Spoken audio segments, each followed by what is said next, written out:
Hay un solo Dios. Si hay un solo Dios, hay una sola verdad. En la cosmovisión pagana hay muchos dioses. Y por lo tanto, hay muchas verdades. Lo que equivale a decir que no existe la verdad. Este espíritu que ha entrado en nuestra cultura, que no estaba aquí antes como ahora, con cosas como las escuelas. En esta nación, donde si un niño dice que es un gato, se le trata como a un gato. Porque esa es su verdad auténtica. Por supuesto, es una locura.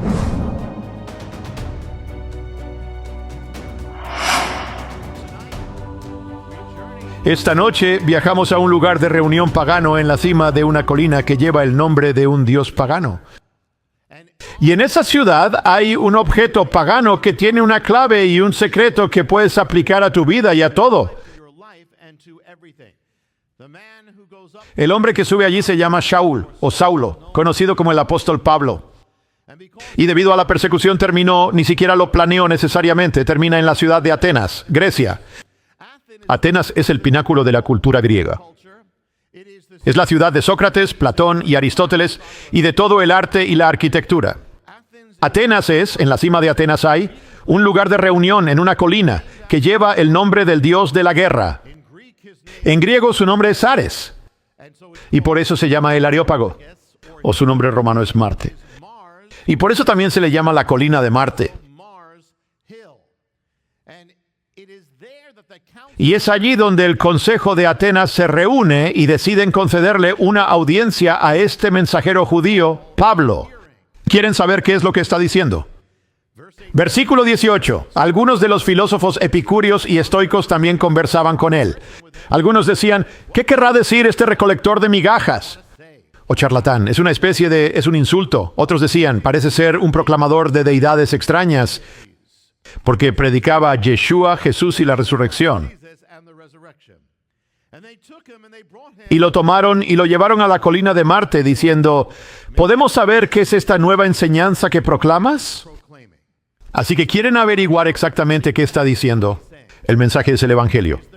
Pero les resulta totalmente extraño. Recuerden, este es el mundo pagano, y ven las cosas a través de ojos paganos. Pensamientos paganos. Esta es la primera confrontación de este tipo, realmente, porque es el apogeo del mundo pagano con el Dios vivo. El Dios de Israel, su palabra y su evangelio. Y lo que damos por sentado en la civilización occidental es para ellos algo extraño. Y la razón por la que lo damos por sentado es porque el evangelio prevaleció. Y la palabra de Dios se convirtió en el fundamento de esta civilización en la que la mayoría de nosotros hemos crecido. Así que es importante notar esto porque, como puse en El regreso de los dioses, ahora estamos presenciando una transformación de Estados Unidos, de Occidente y del mundo, de una cosmovisión bíblica de vuelta a una cosmovisión pagana. Y tal vez no se den cuenta de cómo esto afecta a todo. Por ejemplo, en una cosmovisión bíblica y en la realidad hay un solo Dios. Si hay un solo Dios, hay una sola verdad, una verdad. Por lo tanto, existe la verdad. Y es objetiva. Esa es la única forma de tener verdad. Tienes una sola verdad. 2 más 2 es igual a 4. Si puedes decir que es igual a 5, ya no tienes la verdad. Solo una verdad. Pero en una cosmovisión pagana hay muchos dioses. Y por eso hay muchas verdades. Así que la verdad pasa de ser objetiva a ser subjetiva. Lo cual es decir del mismo modo que no hay verdad. O que cada uno tiene su propia verdad. Y por eso hemos visto en nuestra cultura un movimiento, este espíritu que ha entrado en nuestra cultura, que no estaba antes como ahora, con cosas como, bueno, esa es tu verdad. O esa es mi verdad. Esa es mi verdad auténtica. Si tienes que decir auténtica, sabes que algo anda mal de todos modos. Y así hay escuelas en esta nación donde si un niño dice que es un gato, se le trata como a un gato, porque esa es su verdad auténtica. Si una mujer dice que ya no es mujer, ella, sino ella, entonces esa es su verdad auténtica de ella. Por supuesto, es una locura. Y ahora hay un movimiento en las escuelas de todo el país que no existía hace apenas unos años. Estuve en Ohio, un estado conservador, y aún así este año, por primera vez, el primer día de primaria, todos los alumnos tuvieron que dar su pronombre preferido. Ya sea que hayan decidido ser ella, él, ella o ellas. Ese es un estado conservador. Está pasando en todas partes y la mayoría ni siquiera es consciente del grado. Es un entrenamiento, un lavado de cerebro para la próxima generación. Todo es su verdad auténtica, porque no hay verdad, porque hay, pero la verdad está. Así que cuando adoptas esta mentalidad, significa que le declaras la guerra a la verdad. Se está llevando a los niños a negar quiénes son, su realidad biológica. Llevé a mi hijo a una doctora que es cristiana y una gran mujer de Dios. Y sin embargo, el formulario que tuvimos que llenar, porque es el estándar en Nueva Jersey, en vez de género o sexo dice, ¿qué género? Sexo le fue asignado a su hijo al nacer. Como si pudieras simplemente cambiar la realidad, o como si, ya saben, el médico que te trajo al mundo no tuviera el poder de asignar tu género. Ni más de lo que tenían el poder de asignar tu condición de humano. Pero esto es una locura y esto es lo que sucede cuando una civilización se aleja de Dios. Se aleja de la verdad y se vuelve loca. Así que hombres que son violadores son puestos en prisiones de mujeres. Hombres atletas compiten contra mujeres y erradican la competencia femenina. A los niños se les dan hormonas y se les lleva a cirugías donde les cortarán sus órganos y los esterilizarán de por vida. Y es defendida por el gobierno. Esto es lo que pasa cuando te alejas de Dios. Es lo opuesto a lo que pasó en el Areópago, que fue el Evangelio entrando al mundo pagano. Ahora esto es lo que pasa cuando te alejas del Evangelio. Y te dice por qué tener a Dios en la cultura y en tu vida importa. Es como si nuestra cultura tuviera medicina y empezara a desecharla. Y ya saben, al principio no se vio el efecto total, pero con el tiempo las consecuencias son más dramáticas mientras nuestra cultura se enferma más. Ahora Pablo sube al Areópago.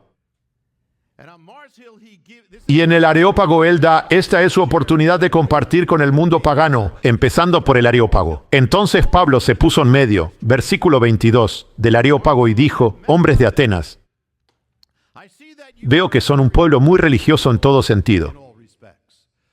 Porque mientras pasaba y observaba los objetos de su culto, también hallé un altar con esta inscripción, al Dios no conocido. Por tanto, lo que ustedes adoran sin conocer, yo se lo anuncio ahora. El Dios que hizo el mundo y todo lo que hay en él, siendo Señor del cielo y de la tierra, no habita en templos hechos por manos, ni es servido por manos humanas como si necesitara algo, pues Él mismo da a todos vida y aliento y todas las cosas. Y de un solo hombre hizo toda nación de la humanidad para que viviera sobre la faz de la tierra, habiendo determinado sus tiempos señalados y los límites de su habitación, para que buscaran y tal vez encontraran a Dios. Ellos buscarían a Dios y quizás palpando, lo hallarían, aunque Él no está lejos de nosotros. Porque en Él vivimos, nos movemos y existimos, como también algunos de sus poetas han dicho, porque somos sus hijos. Siendo pues hijos de Dios, no debemos pensar que la naturaleza divina sea como oro o plata o piedra, imagen formada por el arte y el pensamiento del hombre. Por tanto, habiendo pasado por alto los tiempos de ignorancia, Dios ahora declara a los hombres que todos en todas partes se arrepientan. Muy bien. Esta es una escena increíble. Esto es asombroso. Y Pablo, por la unción en el Espíritu, está increíble aquí. Él habla de que ellos adoran a un Dios no conocido. Él dice, ustedes adoran. Dice, este es el altar al Dios no conocido. Él ve este altar que dice, qué extraño al Dios no conocido. Y luego dice, lo que ustedes adoran en ignorancia o sin conocer. Ahora es interesante, la palabra para el Dios no conocido, desconocido, y la palabra para ignorancia o adoran sin conocer en el griego es la misma, están vinculadas. Es de ahí obtenemos la palabra agnóstico. Agnóstico significa, ya saben, la gente dice, oye, soy agnóstico. Agnóstico significa sin. Ignóstico significa conocimiento. Así que significa, si dices que eres agnóstico, estás diciendo que no tienes conocimiento. Está todo en las vocales que se dicen, ya saben, dice, ya saben. El agnóstico dice, no lo sé. El ateo dice, yo lo niego. Y el creyente dice, Adonai. ¿A cuánto les gusta la poesía? Bien, a unos pocos, ustedes son la minoría, pero al crecer en la clase de inglés, tal vez tuvieron que ver poesía. Bueno, hay algo muy genial. Porque dice en el versículo 24, Dice que Él hizo, cuando Él habla de su creación, y dice, Él hizo el mundo, Él hizo todas las cosas. ¿Saben? La palabra de la que habla aquí es la palabra poema, de la que obtenemos la palabra poema. Así que en otras palabras dice, el universo es el poema de Dios. Está destinado a ser hermoso, pero nosotros lo arruinamos. Pero cuando venimos a Dios y vives en su voluntad, cuanto más lo haces, el desorden de la vida empieza a ordenarse. Porque Dios es un poeta. Y la poesía debe ser hermosa. Tu vida debe ser hermosa.